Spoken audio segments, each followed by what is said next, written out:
Alors, bonjour tout le monde, c'est moi, Jean-François Pilon, votre enseignant préféré, et bienvenue à ce cours Démarrer son entreprise. Aujourd'hui, on va parler de mondialisation des marchés.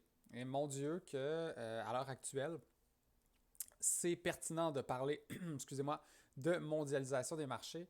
En cette ère de COVID-19, vous allez voir qu'est-ce que je veux dire par là dans les prochaines minutes. Alors, plan de cours aujourd'hui. Qu'est-ce qu'on voit?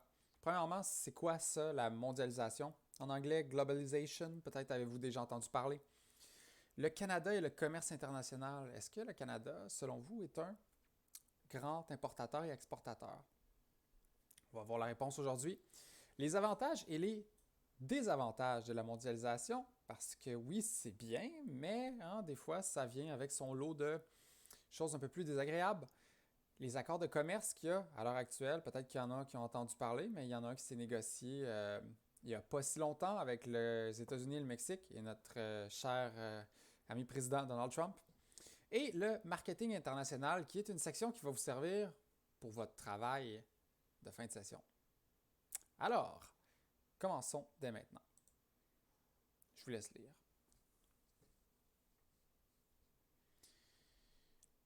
Ce qui se passe à un point de la planète est en lien avec ce qui se passe partout ailleurs. Regardez la situation actuelle de nos vies en cette ère de COVID-19. Euh, bref, c'est un virus qui proviendrait de la Chine, mais maintenant il est au Canada, il est au Québec et ça affecte l'économie globale mondiale. Donc, on est dans une ère où autant il y avait des frontières avant qu'il y en a de moins en moins, mais encore, comme on peut voir à l'heure actuelle, des fois quand il y a des crises qui arrivent, ça peut amener des conséquences assez particulières au niveau de la mondialisation. Si on regarde à l'heure actuelle, il y a eu beaucoup de fermetures de frontières. Vous ne pouvez plus aller voyager comme vous vouliez. Au niveau du commerce, c'est plus difficile aussi. Donc, on est dans une ère de mondialisation, mais il y a plusieurs personnes à l'heure actuelle qui se demandent si on ne serait pas dans une démondialisation. Allons voir maintenant qu'est-ce que la mondialisation. En gros, la mondialisation, c'est la libre circulation des marchandises, des capitaux, des services, des personnes et des techniques de l'information. Quand on parle de libéralisation des échanges, on parle de permettre, de libérer, de faire en sorte que les gens puissent s'échanger des biens et des services, toutes sortes de choses entre pays. On a tendance à penser que ça a toujours été comme ça, mais c'est assez récent. Bon, il y a toujours eu du commerce entre les pays dans l'histoire, mais à ce niveau-là, à l'heure actuelle, c'est assez récent que c'est autant que ça. Donc, il y a un développement des moyens de transport, des personnes et marchandises. Il faut regarder le nombre de vols qu'il y avait jusqu'à mars, le nombre de vols par jour, à quel point les gens voyageaient. C'est incroyable. Puis, il y a des retombées des technologies de l'information et de la communication à l'échelle planétaire. Puis ça, ça, on peut le voir. On peut parler avec n'importe qui dans le monde à l'heure actuelle. S'il y en a qui ont de la famille à l'extérieur, vous voyez que ces moyens technologiques-là nous permettent d'effacer certaines barrières. C'est ça qu'on entend par mondialisation, si vous regardez l'image. Toutes sortes de communications, toutes sortes de choses qui se passent entre les différents pays. Maintenant, les principaux pays d'exportation et d'importation du Québec et du Canada. Et vous allez voir, peut-être qu'il y a des choses qui vont vous étonner, peut-être que non. Alors, regardons pour le Québec. Je voudrais vous attirer sur votre attention sur, bon, qu'est-ce qu'une exportation? C'est quand on envoie des produits vers l'extérieur. Une importation, c'est quand on les amène chez nous. Ce qui veut dire que, actuellement, si vous regardez le Québec, en 2017, 70% de ce qu'on envoyait à l'extérieur s'en allait aux États-Unis. 3% en Chine, 2% au Mexique, 2% en France, 1,6% au Japon. Ce qui veut dire qu'on exporte l'immense majorité de nos produits aux États-Unis. Et de où on achète? Des États-Unis, beaucoup. On importe 34,6%, mais aussi beaucoup de la Chine. Peut-être que ça va vous étonner, peut-être que non. Mais on importe beaucoup de produits de la Chine, un peu du Mexique, de l'Allemagne, du Royaume-Uni. Si on regarde au niveau du Canada, le Canada exporte énormément aux États-Unis. C'est notre premier partenaire commercial. C'est pour ça que quand les États-Unis nous menacent de ne plus transiger avec nous, ça fait très peur au Canada parce que les États-Unis peuvent se passer du Canada. Le Canada ne peut pas se passer des États-Unis. C'est pour ça que Justin Trudeau est toujours sur la pointe des pieds quand il parle de Donald Trump ou des États-Unis, parce que c'est un partenaire commercial majeur. Regardez aussi au niveau des importations. Le Canada importe à 50% des États-Unis, 12% de la Chine. C'est énorme. Donc, notre partenaire commercial majeur à nous, c'est les États-Unis, mais aussi, si vous regardez, la Chine. Hein.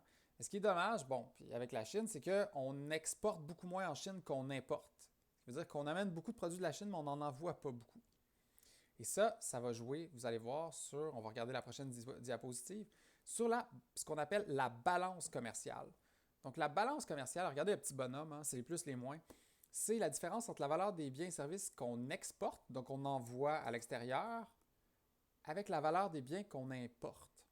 Selon vous, est-ce que c'est mieux d'exporter plus ou d'importer plus? Les deux ont leurs avantages et leurs désavantages, mais idéalement, on essaie d'exporter plus que d'importer pour avoir ce qu'on appelle un excédent commercial. Ça veut dire que, dans le fond, on exporte plus qu'on importe, on fait de l'argent, un peu plus qu'on en paye vers l'extérieur. On reçoit de l'argent plus qu'on en envoie à l'extérieur. Et si, par exemple, on importe plus qu'on exporte, on va faire un déficit commercial. Ce qui veut dire qu'on n'exporte pas beaucoup, mais on importe énormément de produits. Les États-Unis ont un déficit commercial avec la Chine énorme. Nous aussi, d'ailleurs, si on regarde le tableau, regardez bien, le Canada exporte 4,3 4,3 de ses parts d'exportation sont vers la Chine, mais importe à 12,6 ce qui veut dire qu'on importe 3 fois plus de la Chine qu'on envoie des choses en Chine. Idéalement, hein, c'est d'avoir un excédent commercial. Les États-Unis, c'est pareil aussi avec la Chine. Il y a énormément de pays, en fait, que c'est la même chose avec la Chine. Et, en fait, il y a différentes règles qui rentrent en ligne de compte, mais idéalement, on essaie d'avoir un excédent commercial. Maintenant, regardons le Canada, le commerce canadien. On va commencer à regarder un peu. 12e plus important pays commerçant au monde.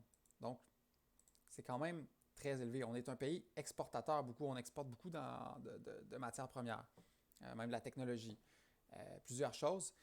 Mais ce qui est important, c'est de dire que chaque milliard de dollars d'exportation crée ou soutient plus de 11 000 emplois au Canada. Puis un emploi sur 5 au Canada relève de l'exportation de produits et de services. Puis vous voyez, c'est un peu ce qui cause difficulté au Canada à l'heure actuelle, parce que comme on sait avec la crise sanitaire du COVID-19, on exporte moins, il y a moins d'échanges commerciaux entre les différents pays. Il y en a encore, mais il y en a un peu moins, ce qui veut dire que c'est pas bon pour l'économie canadienne parce que nous, on fonctionne beaucoup aux exportations puis aux importations. Donc on transige beaucoup avec différents autres pays.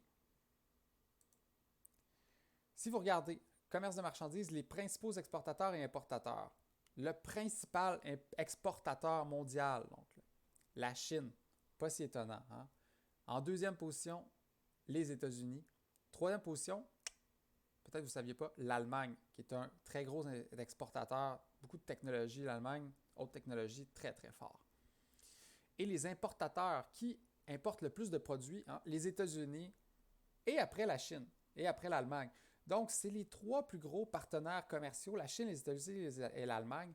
C'est des pays qui exportent et importent énormément. C'est des pays extrêmement puissants au niveau économique. Regardez le Canada maintenant. Le Canada est le 12e exportateur mondial et le 9e importateur. Donc, on est un pays, si vous regardez les pays qui sont là-dedans, on est quand même un pays qui fait beaucoup d'importations et d'exportations, qui profite énormément de la mondialisation.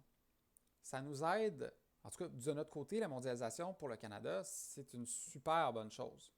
Il y a d'autres pays pour lesquels c'est un peu plus difficile. Qu'est-ce que c'est? Puis là, je vais vous parler de l'indice de développement humain. L'indice de développement humain, c'est un indice statistique pour évaluer le taux de développement humain des pays du monde, qui se fonde sur 3 critères. Le produit intérieur brut, qu'on va voir un peu plus loin, mais qui est une mesure très importante. L'espérance de vie à la naissance, plus que 80 ans maintenant au Canada, et le niveau d'éducation des enfants de 17 ans et plus. Fait que l'indice de développement humain, en fait, si on regarde, là, ça montre un peu les chances que l'être humain a en partant de bien se développer, d'avoir accès à une certaine prospérité, une certaine richesse.